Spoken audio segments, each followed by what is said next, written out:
Welcome to கண்ணாடி பாட் அரசன் soaps மற்றும் ஸ்ரீகுமரன் தங்க மாளிகை. சென்னை போன்ற பெருநகரத்தில் சர்வதேச உணவு கடைகள் நிறையவே இருக்கு.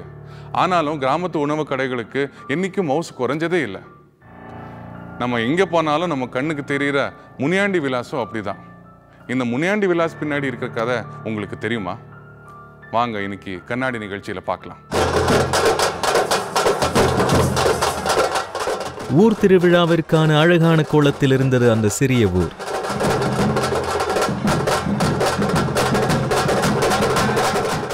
தமிழ்நாட்டில் எல்லா ஊர்களிலும் நடக்கும் கோயில் திருவிழா போலவே இருந்தாலும் இந்த திருவிழாவிற்கு பின் இருக்கும் வரலாறும் திருவிழா நடத்துபவர்களின் செயலும் தமிழ்நாட்டின் எல்லா கிராமங்களும் தெரிந்து கொள்ளப்பட வேண்டியவையே. மதுரை மாவட்டம் வடகம்பட்டியில் இருக்கிறது திருவிழா நடக்கும் இந்த முனீஸ்வரன் கோயில். கோயில் அப்படி ஒன்றும் பிரம்மாண்டமாக இல்லை. ஆனால் கோயிலில் நடக்கும் ஒவ்வொரு நிகழ்வுகள் பிரம்மாண்டமாக இருக்கிறது. சின்ன ஊராக இருக்கும் இந்த வடகம்பட்டியிலிருந்துதான் தமிழ்நாட்டின் மிகப்பெரிய சமையல் சாம்ராஜ்யம் பரவி இருக்கிறது. உலகமயமாக்கலுக்கு பின் உலகின் உயர்தர உணவுகள் எல்லாம் தமிழ்நாட்டின் எல்லா ஊர்களிலும் பரவி கிடக்கிறது. சிறு நகரங்களில் கூட இல்லாத உணவகங்களே இல்லை. உணவகங்களுக்கு செல்பவர்களின் எண்ணிக்கையும் நாளுக்கு நாள் கூடிக்கொண்டே இருக்க அதற்கேற்ப புது புது உணவகங்களும் அதிகரித்துக் கொண்டே இருக்கிறது. விதவிதமான கடைகள் வந்தாலும் இன்றும் தனித்து நிற்கிறது மதுரை முனியாண்டி விலாஸ். சைவ உணவு கடைகள் அதிகம் இருந்த காலத்தில் முழு அசைவ உணவு கடையாக தொடங்கப்பட்டது முனியாண்டி விலாஸ். தரமான அசைவ உணவுகள் வசதியானவர்களுக்கு என்ற நிலையில் இருந்தபோது எல்லா தரப்பு மக்களையும் திருப்திப்படுத்தும் உணவகமாக இருந்தது முனியாண்டி விலாஸ் உணவுக்கடை. இன்று தமிழகத்தின் மூலை முடுக்கெல்லாம் பரவி கிடக்கிறது முனியாண்டி விலாஸ் கடை. இந்த கடைகளை கடக்கும் போதே அதன் அசைவ உணவு வாசனை எல்லோரையும் ஈர்த்துவிடும். 3-4 தலைமுறையாக தமிழகத்தை தங்களின் சுவைக்கு கட்டி போட்டு வைத்திருக்கும் அந்த கடைக்காரர்களுக்கு சொந்தக்காரர்கள் யார்? எப்படி எல்லா கடைக்கும் ஒரே பெயர் வந்தது என்ற கேள்வி எல்லோருக்கும் எழுந்து கொண்டே இருக்கும். அந்த கேள்விகளோடு முனியாண்டி விலாஸ் கடையை அணுகினால் அவர்கள் கையை காட்டுவது ஒரே ஒரு இடத்தை தான். அது மதுரை வடகம்பட்டி. முனியாண்டி விலாஸ்காரங்க பூராமே வடகம்பட்டியை சேர்ந்தவங்க. சிலர் முதல்ல ஆரம்பித்தாங்க முனியாண்டி விலாஸ் அப்படின்னு, நம்ம கோயிலை வச்சு போடுவோம் அப்படின்னு சொல்லி முதல்ல முனியாண்டி விலாஸ் வச்சு ஹோட்டல் ஓடிச்சு. அப்படியே ஓடவும் ஒருத்தவங்க வச்சாங்க, 2 பேர் வச்சாங்க. அப்படியே கிட்டத்தட்ட 1500 ஹோட்டல் இருக்குது. எங்கள் ஊர் மட்டும் வடகம்பட்டி மட்டும் 1500 ஹோட்டல் இருக்காங்க. பரம்பரையாக முனியாண்டி விலாஸ் வச்சுட்டு வந்திருக்கோம். எல்லா தமிழ்நாடு முழுவதும் எல்லாமே எங்கள் ஆட்கள் வச்சுருக்காங்க. எங்கள் அப்பாலாம் முனியாண்டி விலாஸ் இங்கே நடத்தியிருக்காரு. கிட்டத்தட்ட எங்கள் அப்பா ஒரு 49 வருஷமாக, எங்கள் தாத்தா அப்பா எல்லாம் காஞ்சிபுரத்தில் நடத்திருக்காரு. ஸோ எங்கள் குடும்பத்தில் தொழில் பார்த்தீங்கன்னா மேக்ஸிமம் வந்து முனியாண்டி விலாஸில் விற்கிறது தான் தொழில். இன்று தமிழகத்தின் ஆயிரக்கணக்கான முனியாண்டி விலாஸ் கடைகள் ஆரம்பிக்கப்பட்டிருப்பது இந்த குக்கிராமத்திலிருந்தா என்பது ஆச்சரியமாக இருந்தது. வடகம்பட்டி உண்மையில் குக்கிராமமாகத்தான் இருந்தது. ஊரில் எல்லோரும் சமையல்காரர்களாகவே இருந்தனர். பெரிய விருந்து நடந்து கொண்டே இருந்தது. ஊருக்குள் இருந்தவர்களை பார்க்கும்போதே அவர்கள் எல்லாம் கிராமத்துக்காரர்கள் இல்லை என்பது போலவே தெரிந்தது. பெரும்பாலும் வெளியூர்காரர்களாக இருந்தனர். இவர்கள் எல்லோருக்கும் பூர்வீகம் வடகம்பட்டிதான்.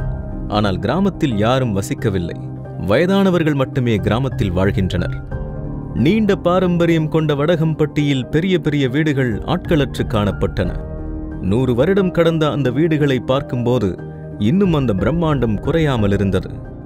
செட்டிநாடு முறையில் கட்டப்பட்டிருந்த அந்த வீடுகள் ஊரின் பழைய செழிப்பை காட்டின. 50 வருடத்திற்கு முந்தியிருந்த வாழ்க்கை இன்று எவ்வளவு மாறிவிட்டது என்பதை காட்டிக்கொண்டே இருந்தது அங்கிருந்த ரேடியோ வீடு. இன்றைய வயதானவர்களின் நினைவுகளில் நீக்கமர நிறைந்திருப்பது இந்த ரேடியோ பெட்டிதான். ஒரு காலத்தில் இந்த ரேடியோவின் முன் பாட்டு கேட்கவும் செய்தி கேட்கவும் பெரும் கூட்டமே கூடியிருக்குமாம். இந்தியா சுதந்திரம் பெற்ற செய்தியும் காந்தி கொல்லப்பட்ட செய்தியும் இதே ரேடியோ பெட்டி வாசித்திருக்கும். அன்றைய காட்சிகள் எப்படி இருக்கும் என்பது கண்முன்னே வந்து போனது. விவசாயத்தின் செழிப்பில் வசதியாக இருந்த வடகம்பட்டி 1930இல் பெரும் துயரத்தை சந்தித்திருக்கிறது. 30களில் நிகழ்ந்த வறட்சி ஊரையே புரட்டி போட்டிருக்கிறது. ஆடு மாடுகள் குடிப்பதற்கு கூட தண்ணீர் இல்லாமல் போயிருக்கிறது. பஞ்சத்தில் இருந்த சமயத்தில் ஊர் மக்கள் எல்லோரும் ஒன்றாக கூடி முனீஸ்வரன் கோயிலுக்கு சென்று வணங்கியிருக்கின்றனர். சுமார் 4 தலைமுறைக்கு முன் நடந்த அந்த நிகழ்வு இன்றும் செவிவழி செய்தியாக எல்லோரிடமும் இருக்கிறது. விவசாயம் கொஞ்சம் நலிஞ்ச நேரத்தில் என்ன பண்ணலான்னு யோசித்தப்ப சாமிக்கிட்ட வந்து கேட்டப்போ சாமி சொன்ன விஷயந்தான் தொழில் பண்ணுங்கள், ஹோட்டல் உணவு நடத்தி உணவகம் மாதிரி நடத்தி சாப்பாடு போடுற பிஸ்னஸ் தொழில் பண்ணுங்கள் அப்படின்னு சொன்னதுனால தாத்தா காரைக்குடியில் ஒரு 85 வருஷத்துக்கு முன்னாடி காரைக்குடியில் முதல்ல முனியாண்டி விலாஸ் ஆரம்பித்தாங்க. முனீஸ்வரன் கோயிலில் குறி சொல்லியபடி முதலில் 1937 காரைக்குடியில் உணவகத்தை தொடங்கியிருக்கிறார் வடகம்பட்டி சுப்புராஜ். முனியாண்டி விலாஸ் என்ற பெயரில் தொடங்கப்பட்ட இந்த அசைவ உணவகம் மக்களிடம் வரவேற்பை பெற்றிருக்கிறது. ஆட்டுக்கறி பிரதான உணவாக இருக்க தொடங்கப்பட்ட சீக்கிரத்திலேயே பெரும் வளர்ச்சி கண்டிருக்கிறது. பெரிய போட்டி இல்லை என்றாலும் கடையில் தங்களுக்கென்று புது அடையாளத்தை கொண்டு வந்திருக்கிறார் சுப்புராஜ். முனியாண்டி விலாஸில் ஒரு ஸ்பெஷாலிட்டி என்னன்னா, மற்ற ஹோட்டலுக்கு போனீங்கன்னா அவங்ககிட்ட மெனு கார்டை கொடுப்பாங்க. முனியாண்டி விலாஸில் போனீங்கன்னா ஒரு இலையை போட்டு என்ன வேணும்னு கேட்டிங்கன்னா பிரியாணி வேணும் அப்படின்னு வச்சுட்டிங்கன்னா அடுத்து ஒரு தட்டு நிறையா சைடிஸ் வரும். அந்த சைடிஸை நீங்கள் பார்க்கும்போதே உங்களுக்கு பிடிச்சி போயிடும். அந்த மாதிரி சைடிஸ் எந்த ஹோட்டல்லையும் அந்த டிஸ்பிளேல காட்ட மாட்டாங்க. பெரிய வட்டத்தட்டு முழுவதும் முழு ஆட்டின் மூளை, இரத்தம், ஈரல், தலைக்கறி, போட்டி என பார்ப்பவர்களை உடனே ஈர்த்துவிட்டது முனியாண்டி விலாஸின் மெனு. மதுரையின் காரசாரத்தோடு இருக்கும் மட்டன் கறி விருந்தை முனியாண்டி விலாஸில் மட்டுமே சாப்பிடலாம் என்ற பெயர் எழத் தொடங்கியது. அந்த சமயத்தில் தமிழ்நாட்டில் பணக்கார ஊராக இருந்த காரைக்குடியில் அதிக கூட்டம் வந்திருக்கிறது. இந்த தலைமுறையில் வந்து அவங்க ஒன்றுனா என்னன்னு ஐட்டம் தெரியாது.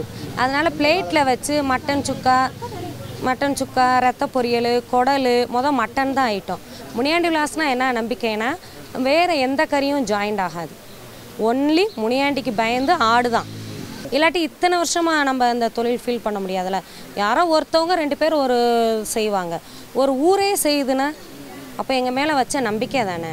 சுப்புராஜின் காரைக்குடி கடை முழுவதும் அவர் வீட்டு நபர்களே வேலை பார்த்திருக்கின்றனர். கடை பெரும் வளர்ச்சி கண்ட பின்புதான் வேலைக்கு ஆள் வைத்திருக்கின்றனர். வேலையாட்கள் முழுவதும் வடகம்பட்டியை சேர்ந்தவர்களே. காரைக்குடி கடையில் வேலை செய்தவர்கள் மெல்ல மெல்ல தொழிலை கற்றுக்கொண்டு புதிய கடை வைக்க ஆரம்பித்திருக்கின்றனர். நாங்கள் எல்லாம் அந்த கடையில் இருந்து வேலைக்கு இருந்து அப்படியே படிப்படியாக இந்த முனியாண்டி வச்சு இப்போ நான் நிலக்கோட்டையில் 2 கடை வச்சுருக்கேன். மதுரை இது நிலக்கோட்டையில். அது மாதிரி இப்போ நிலக்கோட்டையில் எங்கள் சொந்தக்காரங்க ஒரு 6-7 கடை இருக்குது முனியாண்டி விலாசம். இப்படி ஒவ்வொன்றும் உற்பத்தி ஆகிறதான். புதிய கடை வைப்பதற்கும் நிறைய விதிமுறை இருந்திருக்கிறது. கடையில் வேலை செய்பவர் தனிக்கடை வைத்து தொழில் செய்ய போகிறார் என்றால் அவர்களுக்கு பண உதவி அவர்கள் வேலை பார்த்த கடைகளின் முதலாளிகள்தான் கொடுத்திருக்கிறார்கள். ஒருவர் மாற்றி ஒருவர் தூக்கிவிட பெரும் வளர்ச்சி கண்டிருக்கிறது முனியாண்டி விலாஸ் கடைகளும் வடகம்பட்டி ஊரும். எங்களுக்கு தமிழ்நாடு ஃபுல்லாக கிட்டத்தட்ட ஒரு 3000 ஹோட்டலுக்கு மேலே இருக்குது. எல்லாருமே குலத்தொழில்னு பார்த்தீங்கன்னா முனியாண்டி விலாஸ். எங்கள் அப்பாவுக்கு முனியாண்டி விலாஸ், எங்கள் தாத்தாவது முனியாண்டி விலாஸ். ஸோ இந்த மாதிரி முனியாண்டி விலாஸை வச்சு அவங்க வந்து ஒவ்வொரு ஜென்ரேஷன் இன்னும் கேட்டால் என்னுடைய ஃபேமிலியிலே பார்த்தீங்கன்னா என் மாமனார் முனியாண்டி விலாஸ் தான் வச்சுருக்காரு, என் மச்சான், இந்த மாதிரி எல்லாருமே அந்த தொழிலை வந்து யாருமே விட மாட்டாங்க.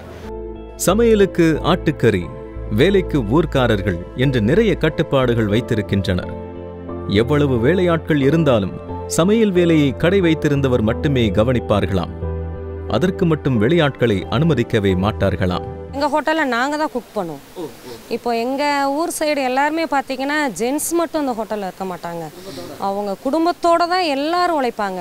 பசங்க காலேஜு ஸ்கூலுக்கு போனாலும் அந்த லீவ் டயத்தில் ஃபுல்லாக எங்கள் கடையில் தான் எங்களுக்கு ஹெல்ப் பண்ணுவாங்க. இப்போ நாங்கள் வைகை மெஸ்னு ஹோட்டல் வச்சுருக்கோம். நான் தான் இங்கே செஃப், நான் தான் மாஸ்டர். 13 வருஷம் நான் தான் மாஸ்டர். எங்கள் அம்மா அவங்க 30-40 வருஷம் ஆச்சு கடை வச்சு. அவங்க ஹோட்டலில் அவங்க தான் மாஸ்டர். அதனால் எங்களுக்கு இது ஒரு பெரிய வேலையாகவே தெரியாது. எங்களுக்கு அதையே பார்த்துட்டு இருக்கனால எங்களுக்கு அதே பழகிரும். வடகம்பட்டியில் வசித்த 1000 குடும்பங்களும் தமிழ்நாடு முழுவதும் கடைகள் வைத்திருக்கின்றனர். ஒவ்வொரு குடும்பமும் 2 கடை 3 கடை என்று வைக்க கடையின் எண்ணிக்கை கூடிக்கொண்டே போயிருக்கிறது. சின்னது பெரியது என ஊரின் தன்மைக்கு ஏற்ப வளர்ந்தது முனியாண்டி விலாஸ். ஒரு கட்டத்தில் முனியாண்டி விலாஸ் இல்லாத நகரங்களே இல்லை என்ற அளவுக்கு பெருகிவிட்டது. ஒரே ஊரில் ஒரு முனியாண்டி விலாஸ் கடை இருந்தால் இன்னொருவர் அதே பெயரில் கடை தொடங்கக்கூடாது என்று விதிமுறை வைத்திருக்கின்றனர். இந்த ஊரில் வாழ்ந்த 2 சமூகத்தினரும் இந்த விதிமுறைப்படிதான் உணவக தொழிலில் கோலோச்சினார்கள். இப்போ மாவட்டத்துக்கு ஒரு ஹோட்டல் தான் முனியாண்டி விலாஸ் இருக்கும். இப்போ தஞ்சாவூரில் இருந்ததுன்னா அடுத்து கும்பகோணத்தில் தான் இருக்கும். கும்பகோணத்தில் இருந்தால் திருச்சியில் தான் இருக்கும். திருச்சியில் இருந்தால் அரியலூரில் தான் இருக்கும்.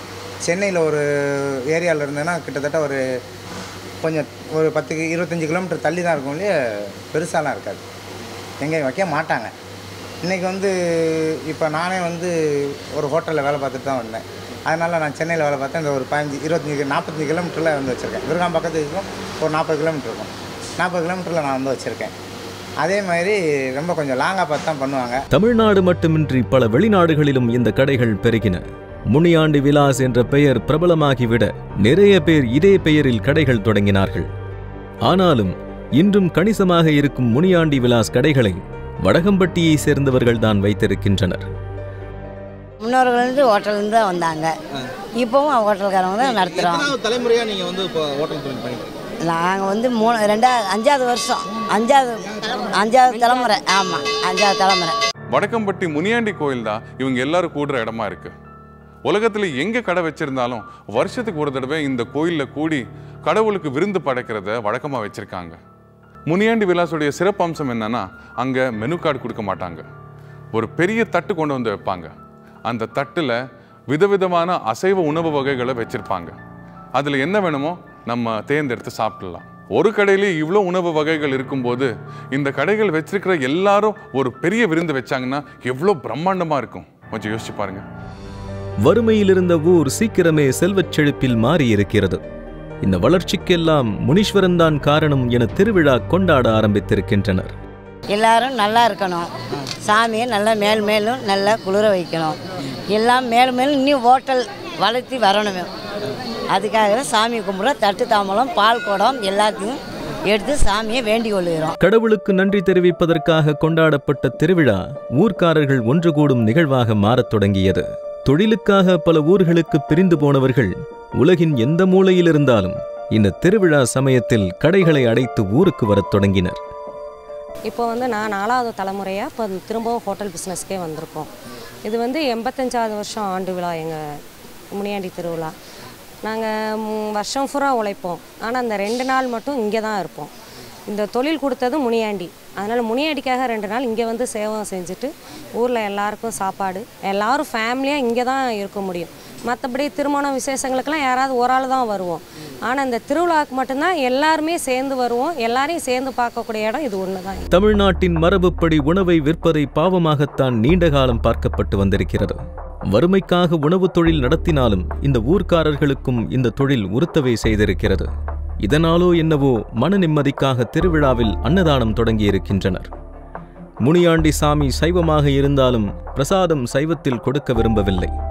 தங்கள் உணவகங்களில் விற்கப்படும் அசைவ உணவையே மக்களுக்கு கொடுத்திருக்கின்றனர். எல்லாருக்கும் கடை வச்சு எல்லாரும் ஓரளவு லெவலில் வரும்போது இதை இந்த மாதிரி கொண்டாடணும், பூஜை கொண்டாடணும் அப்படின்னு சொல்லும்போது அன்னதானம் இந்த மாதிரி செய்ய வேண்டியது இருக்குது அப்படின்னு சொல்லும்போது அந்த காலத்தில் ஊரில் இருந்தே கிடாய் வந்து சாமிக்குன்னு நேர்ந்து விடுவாங்க. ஊரில் இருந்து விடுவாங்க. விடும்போது அப்போ 20-30 கிடாய் போட்டு ஒரு 6 மூடை 10 மூடை அரிசி போட்டு அன்னதானம் போட்டு சாப்பாடு வடித்து குழம்பு மேலே ஊற்றி மம்பட்டி கொண்டு கிளறி அதே வந்து அந்த 10 மூடை அன்னதானம் ஒரு 10 ஊர்க்காரங்களுக்கு கொடுப்பாங்க. வடகம்பட்டியிலிருந்த 2 சமூகமும் சேர்ந்துதான் ஆரம்பத்தில் இந்த திருவிழாவை நடத்தியிருக்கின்றனர். தொழிலில் ஒற்றுமையாக நிலைத்திருந்த சமூகத்தினால் திருவிழாவில் அப்படி இருக்க முடியவில்லை. 70களுக்கு பிறகு 2 தரப்பும் தனித்தனியாக கொண்டாடத் தொடங்கியிருக்கின்றனர். யார் சிறப்பாக திருவிழா நடத்துவது என்ற போட்டி வரத் தொடங்கியிருக்கிறது. இதனால் அன்னதானத்தின் அளவும் கூடிக்கொண்டே போயிருக்கிறது. பெரும் கூட்டத்திற்கு கரிசோறு வழங்குவது கடினமாக இருக்க 90களில் முனியாண்டி விலாசில் சிறப்புன்னு சொல்லப்படுற பிரியாணியையே கொடுக்க ஆரம்பித்திருக்கின்றனர். ஆரம்பத்தில் நான் இங்கே வேலைக்கு வரும்போது 89ல் வெறும் 900 ரூபாய்க்கு 8 மூடை அரிசி சாப்பாடு இங்கே சமைப்பேன். மண்டபத்தில் 8 மூடை அரிசி சாப்பாடு சமைப்பேன். அன்னைக்கு சம்பளம் ஒரு ஆள் சம்பளம் 2 நாளைக்கு 12 ரூபாய். இன்றைக்கி நான் வாங்குகிற சம்பளம் 1,80,000 ரூபா மண்டபத்துக்கும் இதுக்கும். இப்போ 10 மூடையாக இருந்தது 12 ஆச்சு, 12-15 ஆச்சு. இன்றைக்கி 80 சிப்பம் வரைக்கும் நாங்கள் பிரியாணி போடுறோம். 2000 கிலோ அரிசி 2000 கிலோ கறி பிரியாணி போடுறோம். முனியாண்டி விலாஸ் கடைகளில் முதல் வியாபாரம் எவ்வளவாக இருந்தாலும் அந்த முதல் பணம் சாமிக்கு என்று எடுத்து வைக்கின்றனர். அந்த பணத்தை கொண்டு முனியாண்டி கோயிலில் திருவிழாவை எவ்வளவு முடியுமோ அவ்வளவு கொண்டாட்டமாக நடத்துகின்றனர். 3000 ஹோட்டல்காரர்கள் ஒன்று கூடும் திருவிழா. அசைவத்திற்கு பேர் போன முனியாண்டி விலாசின் அன்னதானம்னு திருவிழா களை கட்டத் தொடங்கியிருக்கிறது. வருடம் முழுவதும் குடும்பமாக சமைத்து தொழில் செய்வதால் 3 நாள் யார் வீட்டிலும் சமையலே கிடையாது. பெண்கள் எல்லோரும் ரிலாக்ஸாக திண்ணையிலேயே இருக்கிறார்கள். உறவுகளின் சந்திப்பினால் குட்டி சுயம்வரம் நடக்கிறது. பல இடங்களில் பிரிந்து கிடப்பவர்கள் இந்த சந்திப்பில்தான் தங்கள் வீட்டு பிள்ளைகளுக்கும் பெண் பார்க்கின்றனர். நலம் விசாரிப்போடு மாப்பிள்ளை தேடும் படலமும் நடந்து கொண்டே இருக்கிறது. நிறைய நடக்கும். இந்த விசேஷத்தில் வந்து எல்லாமே ஒன்று கூடுவோம். தமிழ்நாடு ஃபுல்லாக ஒன்று கூடுவோம். ஒன்று கூடி இந்த நேரத்தில் பொண்ணு மாப்பிள்ளான்னு பேசி நாங்கள் இதே தை மாதம் இந்த விழாவில் வந்து முடிச்சுட்டு நிச்சயம் பண்ணி முடிச்சுட்டு மறுநாள் நாங்கள் கல்யாணம் வச்சுருவோம். எல்லோரும் ஒன்று சேர்றோம், எல்லோரும் ஒருத்தரையும் பார்த்துக்குறோம். மாப்பிள்ளை பொண்ணு ஏதாவது கிடைக்காசி அந்த மாதிரிலாம் இது இருக்குது. அந்த எல்லாரும் அறிமுகமாகிறதுக்கு எங்களுக்கு ஒரு சந்தர்ப்பம் இது, அதனால் அதை எடுத்துப்படுத்திக்கிறோம். ஊரில் இருக்கும் பலருக்கும் இந்த திருவிழாவில் தான் திருமணம் நிச்சயமாகி இருக்கிறது. திருவிழா சமயத்தில் இளம் பெண்கள் சுதந்திரமாக ஊருக்குள் சுற்றுகிறார்கள். வீட்டில் இருக்கும் நகைகளை அவர்களுக்கு போட்டுவிட்டு பெண்ணிற்கான அலங்காரத்தோடுதான் அவர்கள் செல்கிறார்கள். பெண்களை பார்ப்பவர்களுக்கு பெண்ணை பிடித்திருந்தால் அவர்களின் பெற்றோரோடு திருமணம் பேச ஆரம்பிக்கின்றனர். 3 நாட்களும் ஊர் விருந்தே நடந்து கொண்டிருப்பதால் பெண்களிடம் இந்த பேச்சே அதிகம் இருக்கிறது. நான் எதிர்பார்த்து தான் வந்திருக்கேன். முடிஞ்சால் நாங்கள் முடிச்சிருவோம். எங்கள் ஃபேமிலியெல்லாம் சொந்தக்காரவங்கலாம் இருக்காங்க. திரும்ப வந்து அவங்க வந்து கேட்டாங்கன்னா, நான் என் பொண்ணு வந்து பிஇ படிச்சிருக்கா, ஐடி கம்பெனியில் ஒர்க் பண்ணது மெட்ராஸில். சின்ன பொண்ணு பிஇ படிச்சுக்கிட்டு இருக்கா. என் பொண்ணுக்கு வரன்னு தேடி தான் நான் வந்திருக்கேன். நீங்கள் பார்த்து எங்கள் சொந்தக்காரவங்க அவங்களாம் வந்து கேட்டால் நம்ம முடிச்சிடலாம் அப்படிங்கிற ஒரு ஐடியா எண்ணம். எங்கள் வீட்டிலே ஒரு பொண்ணு இருக்குது, எங்கள் வீட்டிலே ஒரு பையன் இருக்கான் கல்யாண வயசில் அப்படின்னு காட்டுறது ஒன்று. ரெண்டாவது வந்து அதை வச்சு பார்ப்பாங்க நம்மளுக்கு முறை வருதா, அந்த மாதிரி நிறையா விஷயங்கள் இருக்குது. பிடிச்சி போயிருந்தால் அப்படியே வந்து இது பண்ணுவாங்க. சொந்தத்துக்குள்ளே சொந்தம் கூடுது இல்லைங்களா, அப்படி தான். இந்த திருவிழாவுக்கு வந்து நிச்சயம் முடிந்து திருமணம் முடித்தவர்கள் இந்த கோயிலுக்கு வராமல் இருப்பதில்லை. சென்ற வருடம் திருமணம் முடிந்த நிறைய புதுமண ஜோடிகளால் திருவிழா நிறைந்திருந்தது. 2012 இந்த கோயில் திருவிழாவுக்கு வந்திருந்தோம். வர்றப்ப இந்த பொண்ணை பார்த்துருந்தேன். பிடிச்சிருந்தது. அவர் மாமா கிட்ட கேட்டிருந்தேன், கொடுத்தாங்க. இந்த கோயிலில் வச்சு ஃபிக்ஸ் ஆச்சு. அடுத்த மந்த்து இதே மூர்த்த டேட்டில் நிலக்கோட்டில் மேரேஜ் பண்ணோம். எனக்கும் இதே விசேஷத்தில் தான் ஒரு இதில் கிராஸ் பண்ணும்போது இவங்க வீட்டாளுங்க என்னைய பார்த்துருக்காங்க. என்னைய பார்த்துட்டு இந்த பொண்ணை பார்த்து பேசுவோம் அப்படின்னு சொல்லிட்டு உண்மையிலே நடந்ததும் அதுதான். இதே மாதிரி பொண்ணு மாப்பிள்ளை யார் இருக்காங்க எல்லாரும் ஒரே இடத்துல வருவோம்ல, அப்போ தெரியும் இது யாருடைய பையன், இது யாருடைய பொண்ணு அப்படின்னு விசாரித்து இங்கேயே மேக்ஸிமம் நாங்கள் பொண்ணு மாப்பிள்ளை முடிக்கிறாப்புல தான் நாங்கள் பார்ப்போம். இந்த வருட திருவிழாவிலும் நிறைய திருமண பேச்சுக்கள் நடந்து கொண்டே இருந்தன. திருவிழா ஒரு பக்கம் நிகழ்ந்தாலும் மறுபக்கம் முழுவதும் திருமண பேச்சுக்கள் அதிகம். வெட்கமும் மாப்பிள்ளை குதூகலமுமாக இருந்தது ஊர். எங்கள் தங்கச்சி பொண்ணுக்கு வந்து மாப்பிள்ளை பார்க்குறோம். இங்கே பார்த்துட்டு தான் இருக்கிறோம். அவளுக்கும் இதில் அமையும் நம்பிக்கை, முனியாண்டி மேலே நம்பிக்கை வச்சிருக்கேன். திருமண பேச்சு நடந்து முடிந்த மகிழ்ச்சியோடும் பேச்சு நடந்து கொண்டிருக்கும் குதூகலத்தோடும் 3ஆம் நாள் திருவிழா தொடங்கியது. கடைசி நாள் என்பதால் கொண்டாட்டத்தின் உச்சத்தில் இருந்தது ஊர்.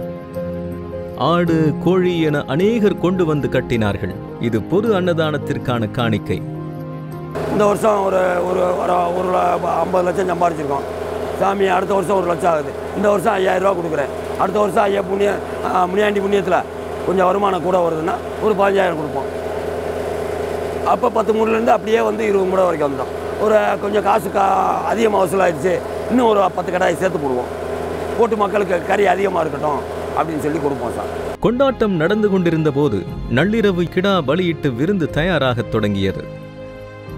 மூட்டை மூட்டையாக அடுக்கி வைக்கப்பட்டிருந்த அரிசி 50 பெரிய பாத்திரங்களில் கொடுக்கப்பட்டு கமகமன்னு தயாரானது முனியாண்டி விலாஸ் பிரியாணி. சாமிக்கு என்பதால் உப்பு உரப்பு எதையும் சரிபார்க்காமல் கண்ணளவிலேயே மொத்த பிரியாணியும் தயாரானது. அந்த பகுதி எங்கும் பிரியாணி வாசனை நிரம்பியது. அந்த வாசம் சுற்றியிருக்கும் அத்தனை கிராமங்களுக்கும் பரவியதாலோ என்னவோ அதிகாலையிலேயே பெரிய பெரிய பாத்திரங்களோடு மக்கள் காத்திருக்கத் தொடங்கினர். நீண்ட வரிசையில் இருந்த மக்களுக்கும் காணிக்கை கொடுத்தவர்களுக்கும் மதியம் வரை அன்னதானம் வழங்கப்பட்டு கொண்டே இருந்தது. இது எப்படி நீங்கள் திருப்பதியில் ஒரு பிரசாதம் லட்டுன்னு சொல்கிறாங்களோ, பழனியில் எப்படி ஒரு பஞ்சாமிரம் சொல்கிறாங்களோ, இது எங்கள் ஊருக்கு இந்த முனியாண்டிக்கு அந்த அருளால் நாங்கள் கொடுக்குற பிரசாதம் நான் வெஜிடேரியன் பிரியாணி பிரசாதம். அந்த பிரியாணி பிரசாதமாக தான் நாங்கள் கொடுத்துட்ருக்கோம். திருவிழா முடிந்த கையோடு வேக வேகமாக எல்லோரும் சொந்த ஊரை விட்டு கிளம்பத் தொடங்கினர். 2 நாள் கடை விடுமுறையே அவர்கள் வாழ்க்கையில் பெரிய விடுமுறை. மறுநாள் உணவகத்தை திறக்க வேக வேகமாக புறப்பட்டனர். மாலை வருவதற்குள் ஊரே காலியானது. மீண்டும் வெறிச்சோடி போனது வடகம்பட்டி. வயதானவர்களின் இடமாக காட்சியளிக்கத் தொடங்கியது. இனி அடுத்த வருடம் வரை முனியாண்டிக்கு இந்த வயதானவர்கள்தான் துணை. வயதானவர்களுக்கு அந்த முனியாண்டிதான் துணை. வியாழக்கிழமை காலையிலேருந்து சாயந்தரம் வரைக்கும் வந்துகிட்டே இருப்பாங்க. பிள்ளைகளுக்கு ஸ்கூலுக்குன்னா வெள்ளிக்கிழமை காலையில் வருவாங்க. வரும்போது சந்தோஷமாக இருக்கும். அவங்க அது முடிஞ்சு ஞாயிற்றுக்கிழமை காலையில் ஊருக்கு போகும்போது பக்கம்னு எப்படியோ இருக்கும். காரைக்குடியில் தொடங்கின முனியாண்டி விலாஸ் இன்னைக்கு உலகம் முழுவதும் விரிஞ்சு கிடக்குது. தொலைதூரம் போனவங்களும் பழச மறக்காம சாமியை கும்பிடுறதுக்காக இந்த கோயில்ல ஒன்று கூடுறாங்க. கெடா வெட்டி கோழி அறுத்து ஒரு பெரிய விருந்து வச்சு எல்லாருக்கும் கொடுக்கறது மனசுக்கு ரொம்ப சந்தோஷமா இருக்கு. மீண்டும் நாளை சந்திப்போம். இது கண்ணாடி பாட் அரசன் சோப்ஸ் மற்றும் ஸ்ரீகுமரன் தங்க மாளிகை.